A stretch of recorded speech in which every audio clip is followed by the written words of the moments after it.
Meus queridos irmãos, a paz do Senhor Jesus Cristo. Para você que não me conhece, aqui é o pastor Luiz Fabiano Leles e nós estamos em mais uma ministração das lições da IBD, da CPAD. Esse trimestre nós estamos estudando sobre a Igreja de Cristo e o Império do Mal e nós já estamos na lição número 3. Semana passada nós estudamos sobre a deturpação da doutrina bíblica do pecado. E na lição 3 nós iremos estudar sobre o perigo do ensino progressista. Queremos lembrar aos irmãos que a nossa gravação é totalmente amadora, feita no ambiente residencial, então vez ou outra pode ser que você ouça algum barulho externo, mas nada que vá atrapalhar você entender a lição. A nossa lição vai falar sobre o perigo do ensino progressista. O textuário da lição diz assim: sabe, porém, isto, que nos últimos dias sobrevirão tempos trabalhosos, 2 Timóteo 3, versículo 1. A verdade prática diz assim: os ensinos progressistas buscam desconstruir a fé cristã por dentro e afastar as pessoas do verdadeiro cristianismo bíblico, tornando-as meras militantes de causas sociais. A nossa leitura bíblica em classe está em 2 Timóteo capítulo 3, versículo 1 ao 9. Nós não iremos ler para ganharmos tempo no vídeo, mas, como sempre, aconselho você, professor, que leia todo o capítulo 3 de 2 Timóteo. A nossa lição, então, vai falar sobre o perigo do ensino progressista. E é muito importante os irmãos entenderem que nós iremos abordar a questão do ensino progressista dentro do contexto teológico. Nós não iremos abordar esse tema dentro do contexto político, porque se você for abordar esse tema dentro do contexto político, você pode trazer grandes problemas aí para a sua aula. Mas o comentarista teve a preocupação de abordá-lo dentro do contexto da teologia. Então é dentro desse contexto que nós iremos abordar sobre esse tema, o perigo do ensino progressista. E o que nós vamos ver nessa lição?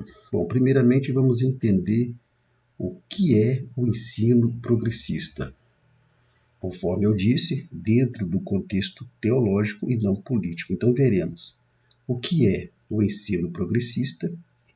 Depois nós veremos os conceitos heréticos do ensino progressista, as heresias que o ensino progressista ele traz. Nós veremos também os objetivos do ensino progressista. Então, depois que nós entendemos o que é o ensino progressista, quais são os conceitos heréticos dele, nós vamos ver quais são os objetivos, nós vamos ver a infiltração do ensino progressista nas igrejas, é aqui que está o grande perigo. De maneira sorrateira, o ensino progressista ele tem entrado dentro de algumas igrejas. Veremos ainda sobre as consequências do ensino progressista, o que ele causa, tanto na mente das pessoas, como também nas igrejas que ele consegue se infiltrar. E veremos também sobre qual deve ser a postura da igreja em relação ao ensino progressista. Então, depois que nós entendermos o que é o ensino progressista, nós veremos então qual deve ser a postura da igreja em relação a esse tipo de ensino. E vamos continuar fazendo aplicações práticas tanto no final de cada tópico, bem como também aí durante a ministração da lição. Vamos lá então, no nosso primeiro tópico, vamos abordar sobre a descaracterização do cristianismo. O que é isso aqui? Bom, o primeiro tópico já começa mostrando para nós quais são os objetivos do ensino progressista.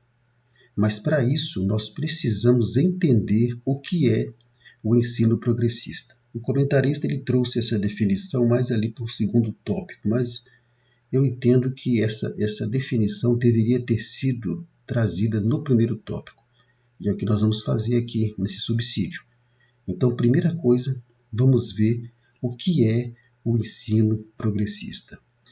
Então, de um modo bem simples, sem complicarmos, como eu sempre digo o meu lema é explicar, simplificar e não complicar.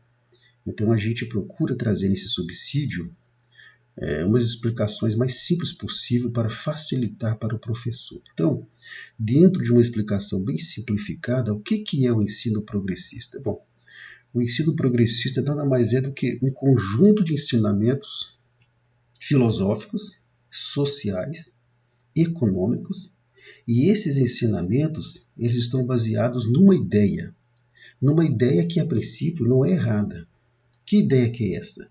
É que o progresso ele é fundamental para o aprimoramento do ser humano. Ou seja, em outras palavras, esse conjunto de ensinamentos filosóficos, sociais, econômicos, políticos, se baseiam na ideia de que o mundo precisa evoluir, a humanidade precisa evoluir. Só conforme a imagem que nós estamos sugerindo, a imagem que você está vendo, você vê um homem descendo uma escada, no topo dessa escada lá em cima está Deus, e na base dessa escada cá embaixo está o ensino progressista. Ao invés desse homem estar subindo em direção a Deus, ele está descendo essa escada em direção ao ensino progressista, fazendo um caminho contrário à direção de Deus. Ou seja, um caminho indo para outra direção. Então, esse conjunto de ensinamentos filosóficos, econômicos, sociais, visa trazer uma evolução para o ser humano, visa trazer um progresso, porém um progresso secular mundial, no qual tudo o que se refere a Deus e ao cristianismo são descaracterizados. Ou seja, a humanidade precisa evoluir, o homem precisa evoluir, a sociedade precisa evoluir, precisa progredir, mas é um progresso em que o homem é levado a caminhar em direção contrária a Deus. E aí, então, tudo que se refere a Deus, tudo que se refere ao cristianismo precisa ser descaracterizado para que o homem possa alcançar essa evolução. Então, não se fala aqui de um progresso apenas econômico, mas se fala de um progresso ideológico, de um progresso social, em que haja uma igualdade.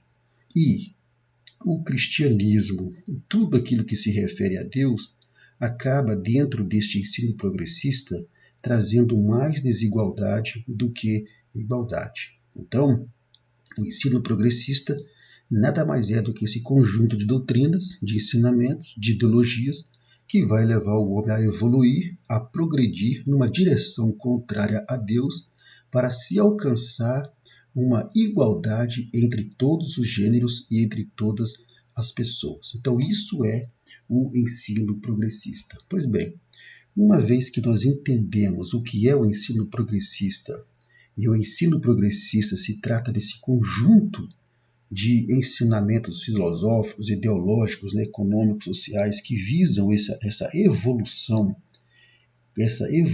contrária a tudo aquilo que se refere a Deus. E entre isso entra a própria Bíblia Sagrada também.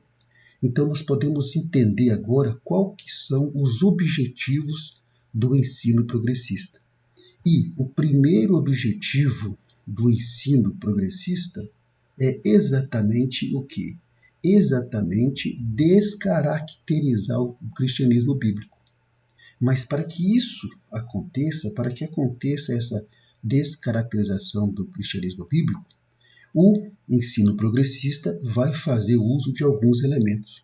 Então, quais são os elementos que o ensino progressista ele vai utilizar para descaracterizar o cristianismo? O primeiro elemento é exatamente a deterioração moral. A imagem que você vê de um esgoto sendo lançado no mar, você pode interpretar o mar ali como sendo o mundo e o esgoto sendo o ensino progressista, porque essa sujeira que é derramada sobre o mar representa nessa imagem sugestiva exatamente o que?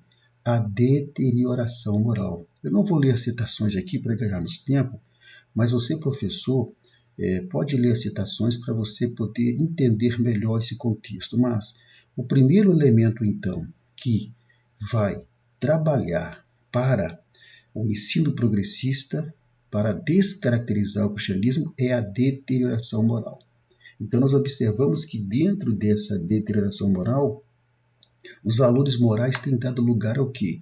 Têm dado lugar exatamente à permissividade moral, à permissividade pessoal, social. O mundo está vivendo um esgoto de imoralidade, né? E essa imoralidade, ela acaba minando a santidade do crente. Por quê? Porque o objetivo do ensino progressista de utilizar essa deterioração moral para descaracterizar o cristianismo bíblico é exatamente com o objetivo de alcançar o crente, o cristão.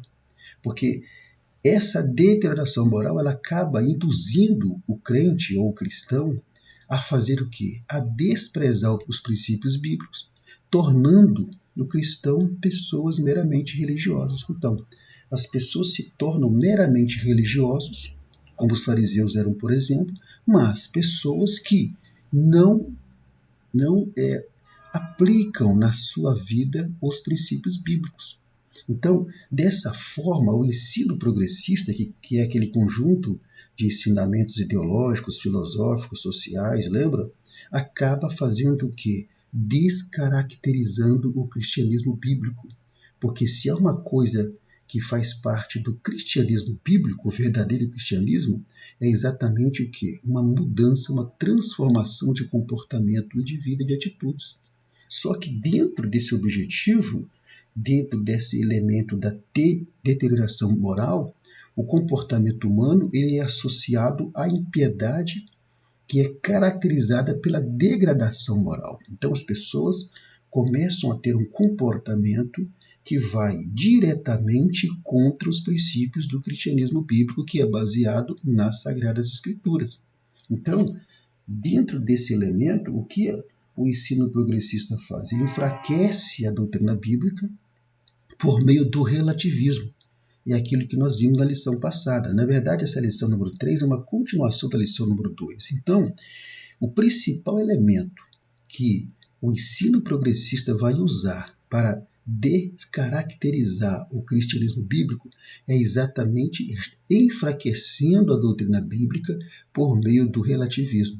E o relativismo, já vimos que o relativismo nada mais é uma ideologia que prega que não existe uma verdade absoluta. Não existe pecado, ou o pecado ele é relativo. O que pode ser pecado para você pode não ser para mim. O que é errado para você pode ser certo para mim e assim sucessivamente. Tudo é relativo.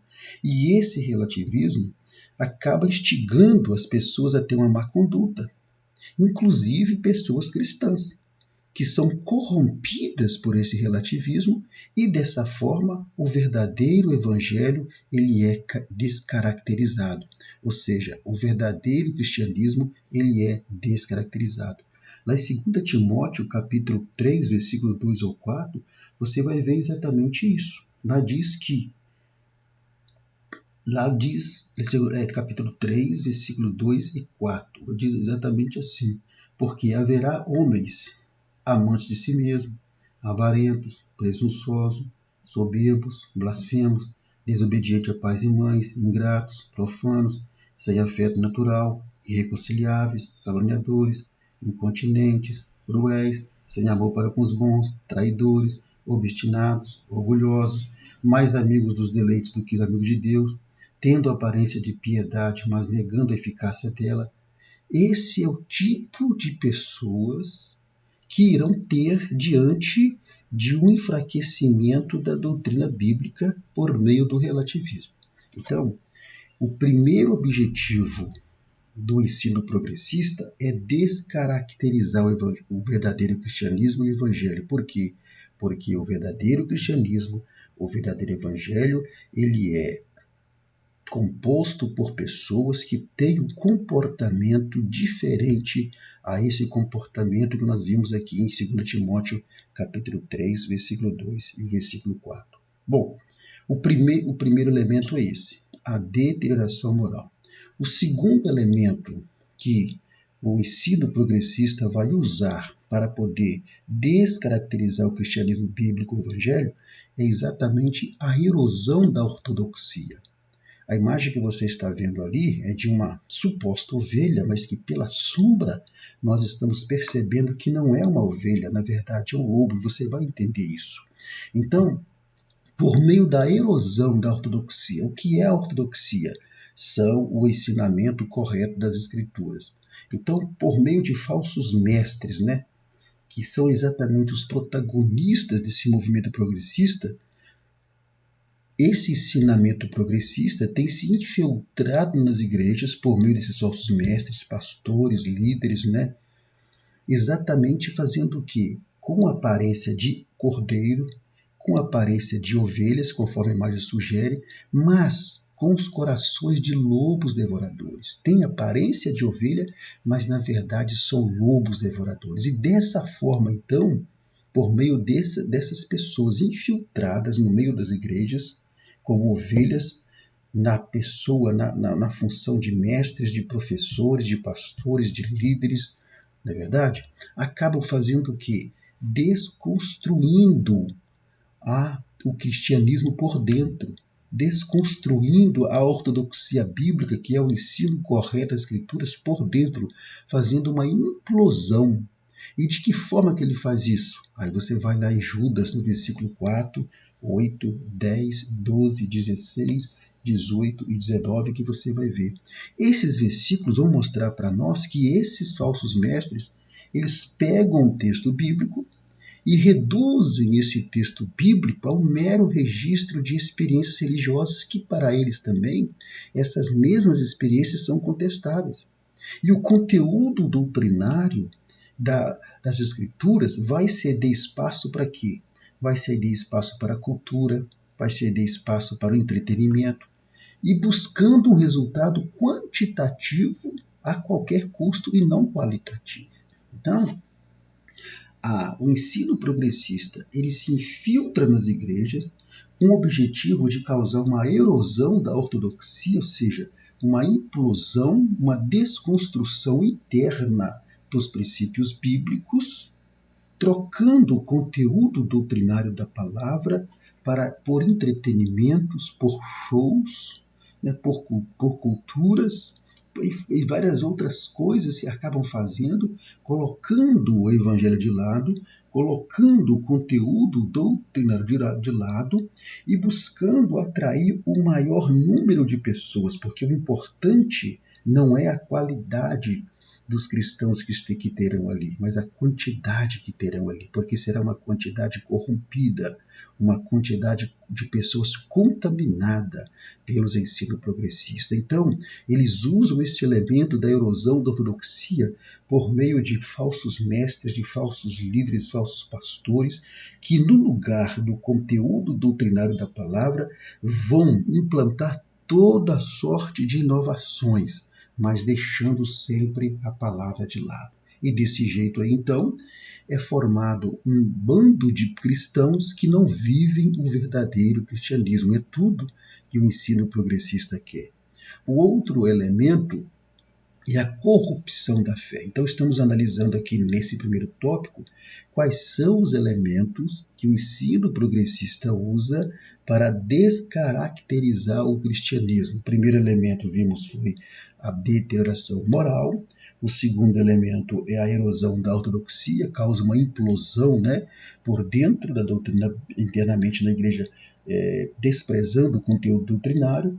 E agora o outro elemento é a corrupção da fé. Então, quando acontece essa erosão da ortodoxia bíblica, que é essa desconstrução do conteúdo doutrinário bíblico, a fé do cristão é corrompida. E a fé do cristão é contaminada. E como é que isso acontece? Como que a fé do cristão ela é corrompida, ela é contaminada a partir da erosão da ortodoxia bíblica? De que forma isso acontece? Então, a imagem que você está vendo, você vai entender agora. Primeiro, os hereges do ensino progressista, eles cativam as pessoas por meio da sedução e do engano. Então, eles usam de estratégias, usam de técnicas para seduzir as pessoas e para enganar as pessoas. Então, muitos pregadores, mestres, pastores, líderes, o que eles fazem? No intuito de seduzir as pessoas e enganar as pessoas, eles anunciam um evangelho de conveniência, de acordo com a vida da pessoa, um evangelho comodista, um evangelho interesseiro, um evangelho que valoriza promessas de prosperidade financeira, um evangelho que valoriza visões profetadas, revelações. Por isso a imagem desse suposto pregador, seduzindo a igreja, dizendo assim: olha, meus irmãos, eu tive uma revelação profunda. E o povo vai ao auge, porque o povo gosta dessas coisas, revelação, visão, profecia, profetada.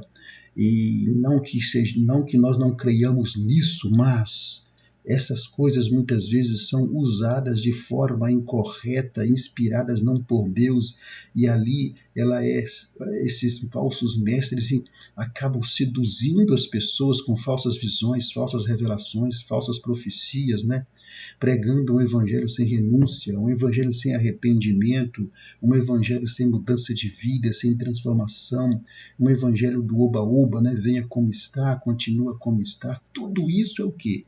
Tudo isso é a corrupção da fé. Então, por meio da corrupção da fé, o ensino progressista ele consegue fazer com que as pessoas não mais obedeçam e creiam nos princípios bíblicos, nos princípios doutrinários da palavra de Deus. Então, essa corrupção da fé que acontece, ela tem provocado a destruição da fé de inúmeras pessoas. Então, como resultado da corrupção da fé, o que acontece? A destruição da fé de muitas pessoas, a destruição do cristianismo no coração dos que ainda não alcançaram a Cristo.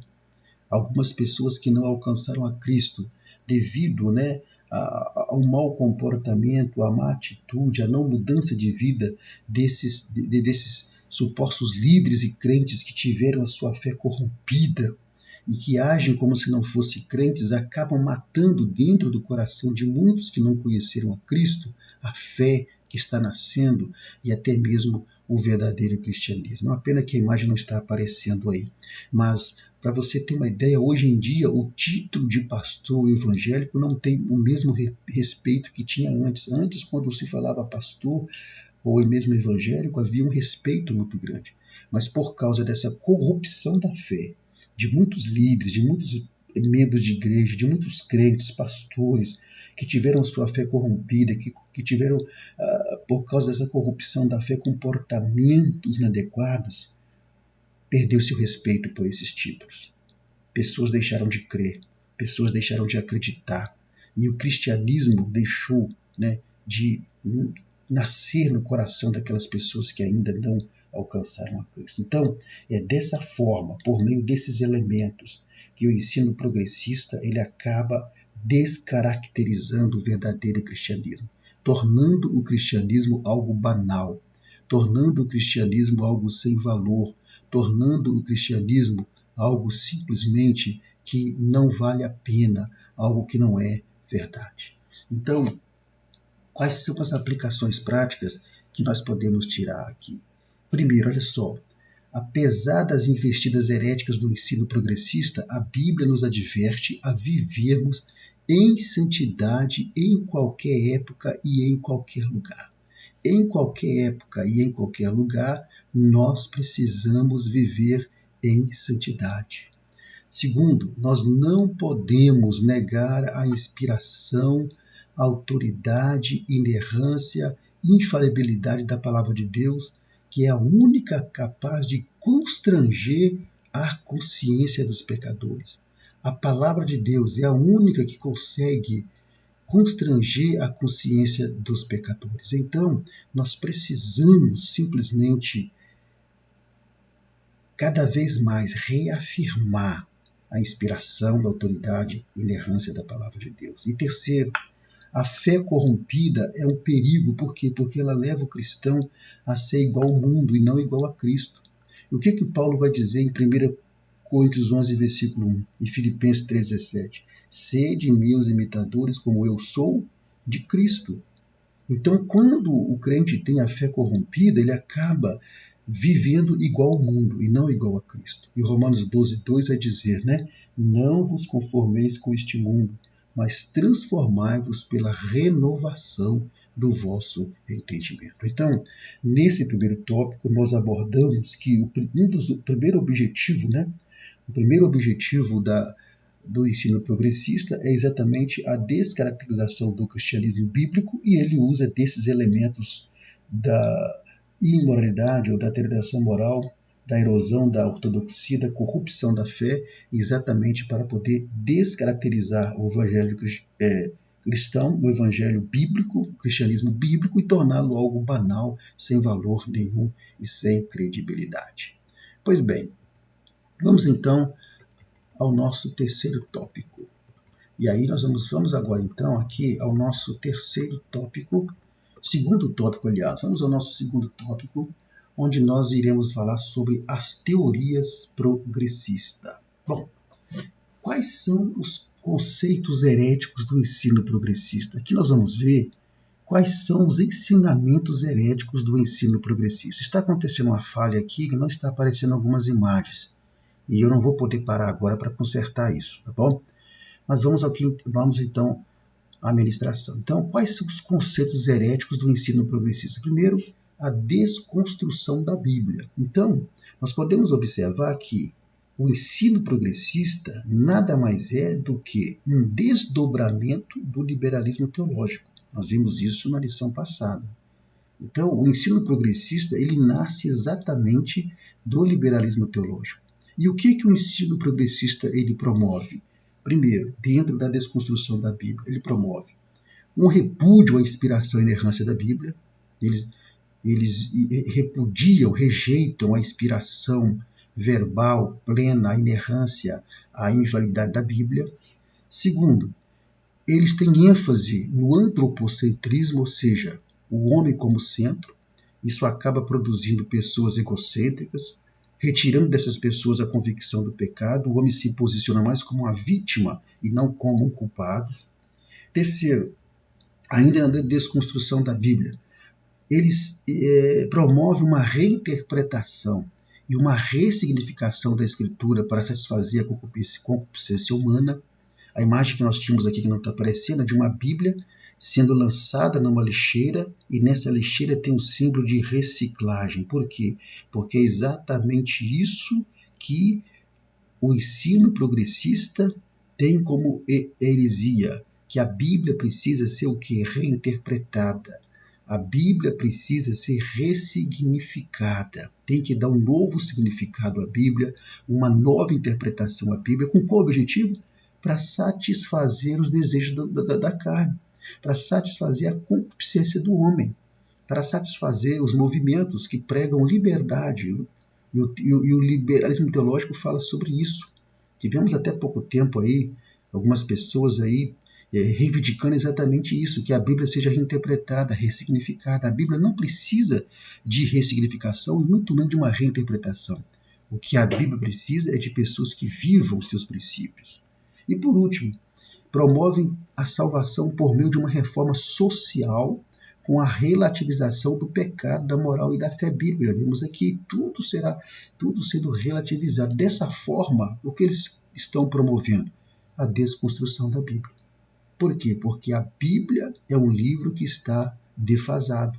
E a Bíblia precisa ser atualizada. Não é atualizar a sua tradução, mas atualizar as suas doutrinas, para que grupos que estão fora do Evangelho por causa do comportamento que o próprio Evangelho condena, possam ser aceitos pelo Evangelho, porque aí estarão sendo incluídos dentro do Evangelho. E a Bíblia, ela simplesmente tem os seus princípios nas quais todas as pessoas e todos os grupos são aceitos. Mas, uma vez aceitos, eles precisam passar por uma transformação, por uma mudança. Mas o ensino progressista, ele prega que a Bíblia tem que ser desconstruída dentro desses preceitos e desses conceitos. Pois bem, outra teoria, progressista é exatamente o teísmo aberto. O que é o teísmo aberto? O teísmo é uma corrente teológica que ela retira de Deus alguns dos seus principais atributos. E que atributos são esses? A sua onisciência, a sua onipresença, a sua onipotência, a sua presciência, que é o conhecimento antecipado de todas as coisas, e a sua soberania. Então, o teísmo aberto ele leva a pessoa a questionar atributos de Deus, como a imagem sugere, como esse indivíduo está ali questionando. Olha, será que Deus realmente é onipresente? Será que Deus é realmente onipotente? Será que Deus é realmente onisciente, presciente e soberano? Então, o teísmo aberto é uma teoria do ensino progressista tão assim, terrível, né? Tão assim, vamos dizer assim, esperta. Por quê? Porque ela não nega a existência de Deus, mas ela apresenta um Deus o que? Limitado. Ela alega que Deus é limitado, que Deus não conhece o futuro, que Deus não exerce controle absoluto sobre o universo nem sobre a vida humana, que ele é soberano, que Deus não sabe de todas as coisas, que Deus não tem todo o poder, que Deus não está presente em todos os lugares ao mesmo tempo. Ou seja, é uma corrente teológica que não nega a existência de Deus, que não nega Deus, mas, porém, é uma corrente teológica que limita a Deus, que Deus não é poderoso como nós falamos que ele é poderoso. Essa é mais uma teoria progressista, exatamente para quê? Para desconstruir o cristianismo bíblico. Então, eles afirmam dentro dessa teoria progressista que o conhecimento divino das coisas que estão para acontecer depende das ações livres dos homens. Ou seja, Deus não sabe o que vai acontecer no futuro.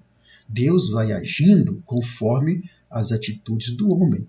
Essa é a doutrina dessa teoria progressista sobre o teísmo aberto.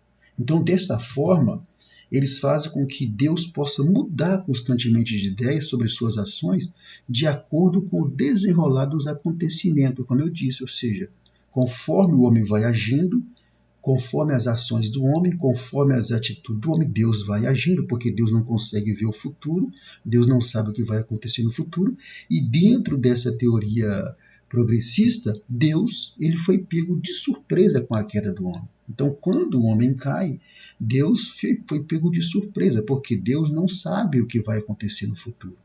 Então, Deus não sabia que Adão e Eva iam pecar dentro dessa teoria progressista. Deus não sabia. Logo, Deus foi pego de surpresa e Deus teve que traçar todo aquele plano ali para salvar o homem. Mas nós sabemos, né, que Deus ele é presciente e que Deus não foi pego de surpresa e que Deus já tinha o plano de redenção ali pronto para a queda do homem. Essa parte do teísmo aberto em que eles negam, né, a soberania, a onisciência, a onipresença, a onipotência e presciência de Deus é algo muito mais profundo, que nós não vamos poder nos aprofundar aqui, porque vai trazer mais complicação do que explicação para o seu aluno. Mas, de um modo bem geral, é você mostrar para o seu aluno que o teísmo aberto, que é uma das teorias progressistas, prega exatamente isso, que Deus ele é um Deus limitado, mas que nós sabemos pela palavra de Deus que Deus ele é um Deus onipotente, onipresente, onisciente, presciente e é um Deus soberano. Dessa forma, por meio dessa teoria progressiva, mais uma vez, o ensino progressista visa o quê? Descaracterizar o cristianismo bíblico que prega, baseado na palavra de Deus, que Deus ele é onisciente, onipresente, onipotente, presciente e soberano. A outra teoria progressista é exatamente a teologia da demitologização. Que nome complicado, né? Demitologização. E o que é a demitologização? Vamos lá. Para nós entendermos essa teologia, nós temos que entender o que é o mito. Agora, eu quero chamar a sua atenção, professor, que o conceito de mito que nós iremos trazer aqui é o conceito de mito dentro da teologia. Então, você não pode pegar o conceito de mito que está aí fora, né, em que mostra uma pessoa como mito, outra pessoa como mito, né, como alguém que vai ficar para a história. Então, não é esse conceito de mito que nós vamos pegar. Se você for no Google, você vai ver vários conceitos de mito. Mas o conceito que nós temos que entender aqui é o conceito teológico, é o conceito aplicado dentro da teologia. Então, para nós entendermos essa teologia da demitologização, nós temos que entender dentro da teologia o que é o mito. Então, dentro da teologia, o mito é uma história de caráter religioso que não tem fundamentação na realidade. E o objetivo dessa história é exatamente transmitir um conceito de fé. Então vamos lá. O que é um mito dentro da teologia? Bom, dentro da teologia, o mito nada mais é do que uma história religiosa. Só que essa história religiosa é uma história que não tem fundamentação na realidade, ela não é real. É uma história que é criada exatamente com o objetivo de motivar e de transmitir um conceito de fé e de motivar a fé das pessoas. Então, o que é o mito? Então, pega-se uma história religiosa, cria-se uma história, por exemplo, de onde haja operação de milagres, onde haja operações sobrenaturais, onde haja operações que não são assim, não se compreende, né, pela mente humana. E essas histórias são histórias que não são reais e que servem para poder despertar e motivar a fé de alguém ou transmitir um conceito de fé. Isso é o mito dentro da teologia. Aí, essa teologia da demitologização, ela vai ser proposta por um teólogo russo chamado Rudolf Bultmann, em 1958. E esse teólogo ele vai afirmar que na Bíblia existem muitos mitos e é necessário separar na Bíblia o que é mito e o que é realidade. Então essa teologia, esse homem propõe. E olha só como essa teologia é uma teologia também sorrateira. Por quê? Porque ela não tira a Bíblia como palavra de Deus, mas ela tira da Bíblia muitos fatos sobrenaturais. E ele vai apresentar esses fatos como mito. Então é preciso separar o que é mito e o que é realidade na Bíblia Sagrada. Então, nesse pensamento de Rudolf Bultmann, que ele propõe exatamente isso, que na Bíblia tem muito mito e muita história criada, que tiveram boa intenção de motivar a fé, de transmitir um conceito de fé. Então, nesse pensamento dele, logo então, as doutrinas sobre céu, inferno, anjo, demônio, Satanás, possessão demoníaca, até mesmo a concepção virginal de Maria, tudo isso, arrebatamento, tudo isso é mito. Todos aqueles milagres acontecidos no Antigo Testamento, a travessia do Mar Vermelho, a destruição dos muros de Jericó, a travessia do Rio Jordão e muitos outros fatos sobrenaturais, milagres que aconteceram, tudo isso é mito, tudo isso não é real.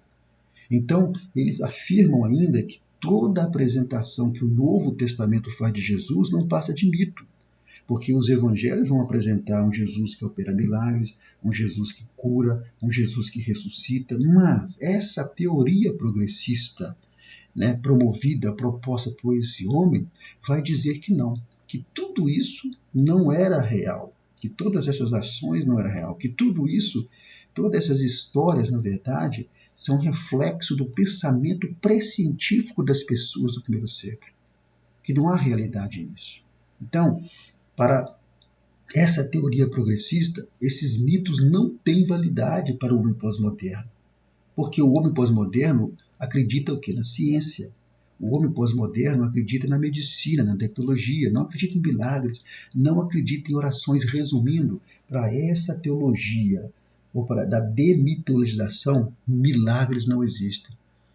Fatos sobrenaturais que aconteceram na Bíblia são mitos, ou seja, são histórias religiosas inventadas para promover a fé, para poder incentivar a fé das pessoas, mas que não são real, que não tem nada de verdade, são apenas mitos com esse objetivo. Então, essa é mais uma teoria progressista que visa o quê?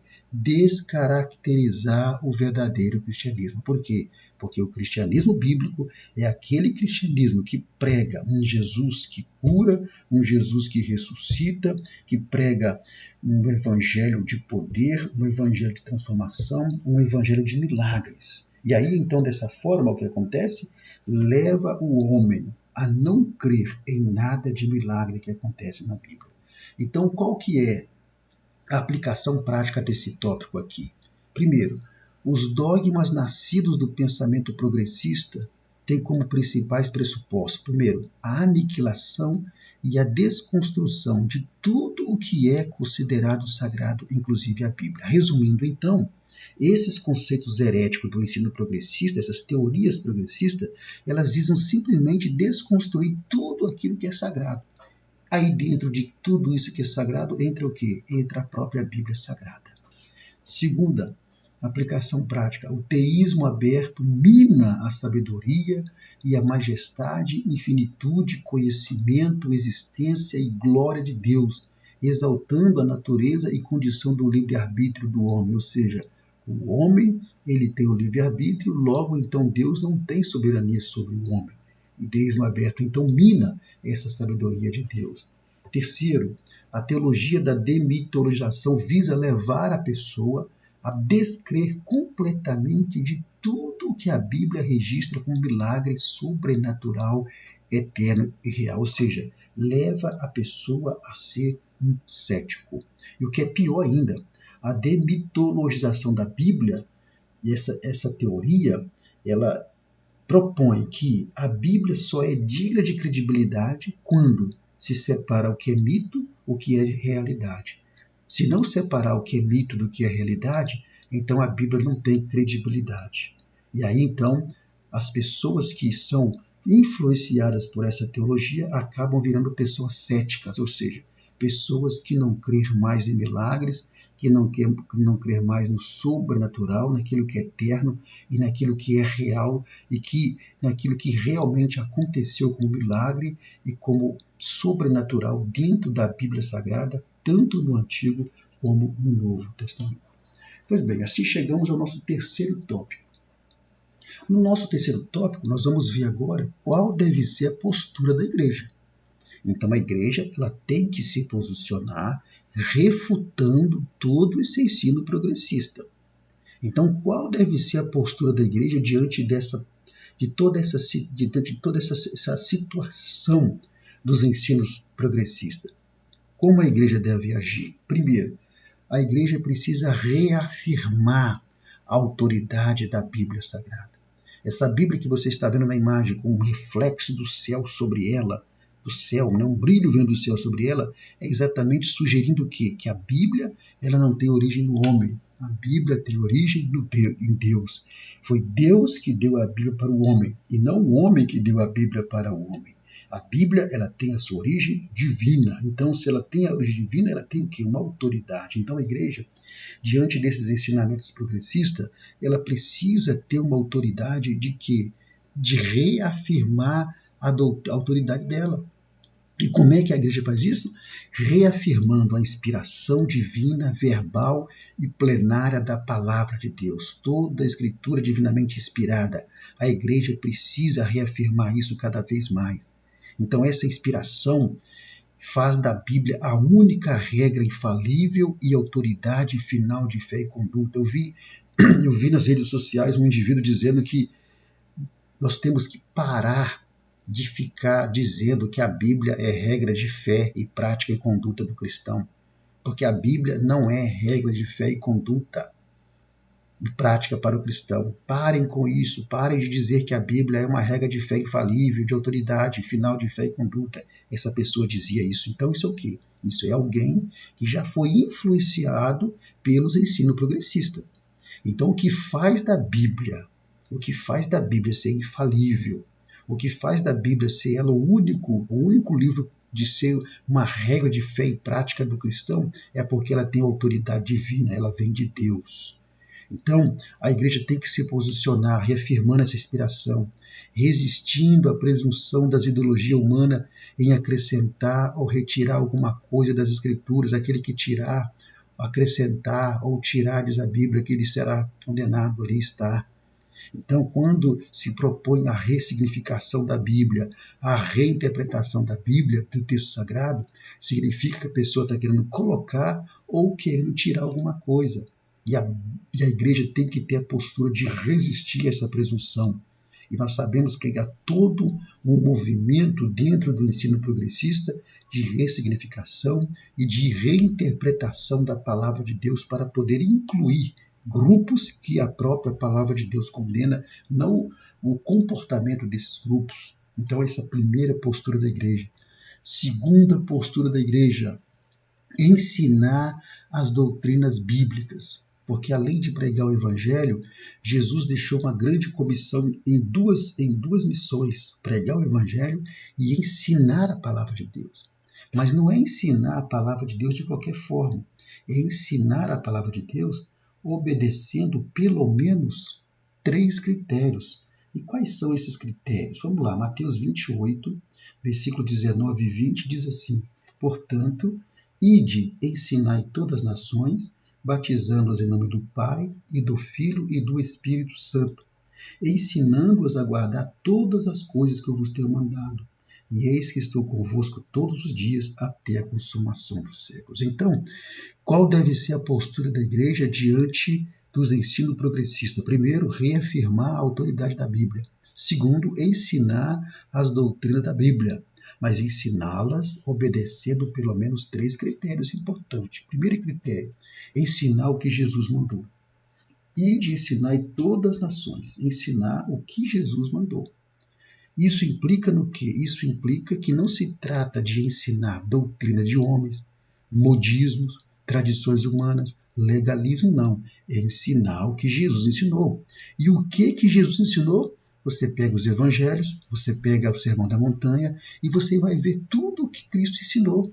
Então é ensinar o que ele mandou ensinar e não ensinar aquilo que você quer ensinar como doutrina sua, como modismo seu, como tradição sua. Segundo critério, ensinar todas as coisas. Isso implica no quê? Implica em ensinar não apenas as coisas agradáveis, mas toda a verdade da palavra. Ou seja, tem que falar sobre o inferno, sim. Tem que falar sobre condenação por causa do pecado, sim. Tem que falar sobre o pecado, sim. Não é falar só sobre vitória, sobre bênção, sobre prosperidade, sobre dinheiro, sobre isso, sobre aquilo. Você vai vencer, você vai conseguir, você vai chegar lá. Não. Pode-se pregar essas coisas, sim, mas tem que ensinar todas as coisas. Tem que ensinar também que o homem vai ser condenado se não for fiel a Deus até o fim. Que por causa do pecado o homem será condenado. Então, é ensinar todas as coisas. E o terceiro critério é ensinar a guardar. Ensinar a guardar implica no quê? Implica em ensinar os princípios morais e éticos de Jesus, levando as pessoas a obedecerem e não somente ouvirem e aprenderem. Isso vai implicar em algo muito mais profundo, no que é aquele que está ensinando as doutrinas bíblicas viver aquilo que ele está ensinando. Porque se ele ensinar, mas não viver o que está ensinando, não viver o que está pregando, logo quem está aprendendo também não vai viver, não vai guardar. Guardar aqui é praticar, guardar aqui é viver. E é necessário que quem está ensinando, quem está ministrando, quem está pregando, esteja vivendo aquilo que ele está ensinando, está pregando. Pois bem, qual deve ser a postura da igreja? Terceira postura, enfatizando a santificação. Então, para que se possa refutar esses ensinos progressistas, é preciso que o cristão seja uma pessoa verdadeiramente seguidora de Cristo, uma pessoa regenerada, uma pessoa que mantenha a sua vida separada do pecado e consagrada para Deus. Então, o fortalecimento da autoridade bíblica e o aprendizado das doutrinas cristãs precisam estar atreladas ao quê? A uma vida de santidade, é o que eu disse aqui. Não há como refutar o ensino progressista se o crente vive influenciado pelo ensino progressista. Não há como refutar, combater os ensinos progressistas se o cristão vive conforme os ensinos progressistas. Então é preciso ter uma vida de santidade, uma vida regenerada, uma vida de um verdadeiro cristão. Então esta santificação que a igreja precisa enfatizar nas suas mensagens, nos seus ensinos, é uma santificação que ela é aplicada ao cristão pelo menos em 3 aspectos diferentes. Primeiro, a santificação posicional. Essa santificação acontece quando aceitamos a Cristo nós somos mudados de posição. Por isso chama-se posicional. Antes de aceitarmos a Cristo, nós estamos na posição das trevas. Quando aceitamos a Cristo, Jesus nos tira das trevas, nos santifica, ou seja, ele nos tira das trevas e nos coloca na posição da luz. Por isso é santificação posicional. Essa santificação é Cristo que faz, é Deus quem faz. Nos tira da posição das trevas, nos coloca na posição da luz. A partir daí, é preciso enfatizar uma santificação prática ou progressiva, que é a santificação que é feita pelo próprio crente. E o que isso quer dizer? Quer dizer que agora o crente precisa se manter na posição que ele foi colocado. Primeiro, a santificação posicional. O crente é tirado lá do mundo, das trevas, e colocado na presença da luz, porque ele aceitou a Cristo, ele muda de posição. Agora ele precisa se manter nessa posição que ele foi colocado. E ele se mantém nessa posição a partir da santificação progressiva, da santificação prática, em que ele agora vai, com a ajuda do Espírito Santo, se separar do pecado, se afastar do pecado cada vez mais. E aí vem a santificação completa ou perfeita. Qual santificação é essa? É a santificação que vai acontecer depois que os nossos corpos forem glorificados no arrebatamento da igreja. É a santificação completa e perfeita, porque num corpo glorificado, nunca mais esse corpo estará sujeito ao pecado. E aí você tem as citações bíblicas que você pode confirmar isso. Então, é preciso que a igreja tenha a postura de enfatizar cada vez mais em seus ensinamentos, em suas pregações, uma vida de santificação. Porque, infelizmente, a maioria das pregações são pregações de vitória, são pregações de motivação pessoal, são pregações de triunfalismo, mas não são pregações que levam o povo à santificação. Então, é preciso cada vez mais enfatizar a santificação nas pregações, nos ensinos, nos louvores. Para quê? Para que a igreja do Senhor seja uma igreja separada do mundo e não seja influenciada pelos ensinos progressistas.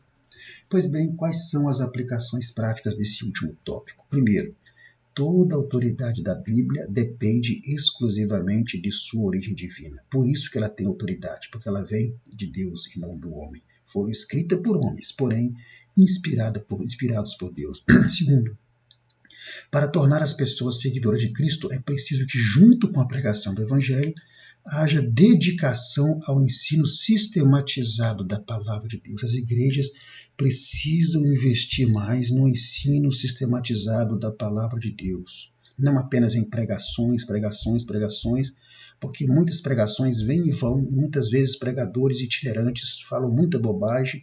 Então é preciso que haja uma dedicação das igrejas ao ensino sistemático da palavra de Deus, enfatizando sempre a santificação. Terceiro, enquanto estivermos aqui na Terra, para estarmos aptos à refutação do ensino progressista, o crente precisa buscar a santificação prática. Para quê? Para se manter na posicional, garantindo através da santificação prática a santificação completa e a santificação perfeita. Assim chegamos à conclusão da nossa lição e nós tiramos pelo menos duas conclusões que resumem essa lição. A primeira conclusão é que, conforme a Bíblia ensina, o sistema mundano está no maligno. 1 João 5,19, o mundo jaz no maligno, e Satanás tem cegado o entendimento dos incrédulos. E essas teorias progressistas, esses ensinos progressistas têm sido usadas por Satanás para cegar o entendimento das pessoas, para que elas possam descaracterizar o cristianismo bíblico.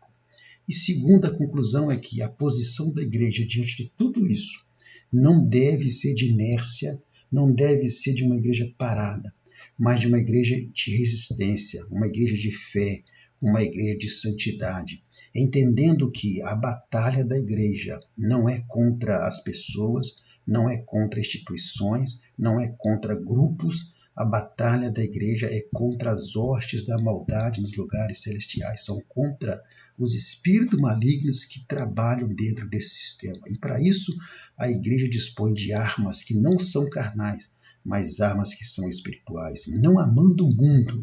e vivendo uma vida de santidade. Só assim a igreja vai conseguir continuar combatendo e resistindo todos os ensinos progressistas, fruto do liberalismo teológico, de tudo isso que está acontecendo aí. Assim chegamos ao final da lição. Que Deus abençoe a sua vida. Infelizmente deu um problema aí nas imagens, que não está aparecendo algumas imagens, mas se você deseja receber esse material gratuitamente aí em slide PDF, os slides com certeza estarão todas as imagens nele lá. Se você quiser receber gratuitamente, entre em contato comigo aí e eu terei o maior prazer em enviar gratuitamente para você, viu? Na descrição desse vídeo aqui nós teremos um link convite para você entrar no grupo do WhatsApp pelo qual eu mando o material para você. Você pode entrar no grupo. Se não conseguir entrar pelo link convite, entre em contato comigo aí pelo número que está do Zap, que eu te adiciono lá. E lembrando os irmãos que nós não ministramos apenas, não fazemos apenas subsídios para a EBD, mas atuamos em todas essas áreas que você está vendo aí. E se este projeto ele é importante para você, é útil para você, se você sentir no seu coração, nos ajude a manter esse projeto, faça aí a sua contribuição voluntária. E lembrando aos irmãos que na próxima semana estaremos estudando a lição número 4 e também teremos mais um assunto maravilhoso da lição número 4, que é quando a criatura vale mais que o Criador. Me desculpe aí por não estar aparecendo algumas imagens, aqui deu algum tipo de problema aí na gravação e não poderia parar, né, para poder consertar, senão eu ia ter que começar tudo de novo. Mas o importante são as argumentações que foram feitas aqui e as imagens do slide, se você quiser, eu tenho aqui para enviar para você gratuitamente. Que Deus te abençoe e lembre-se de uma coisa, é a nossa frase final que os professores que nos acompanham já sabem. Se o seu chamado é ensinar, então que haja dedicação ao ensino. Que Deus te abençoe e até a próxima semana, em nome do Senhor Jesus.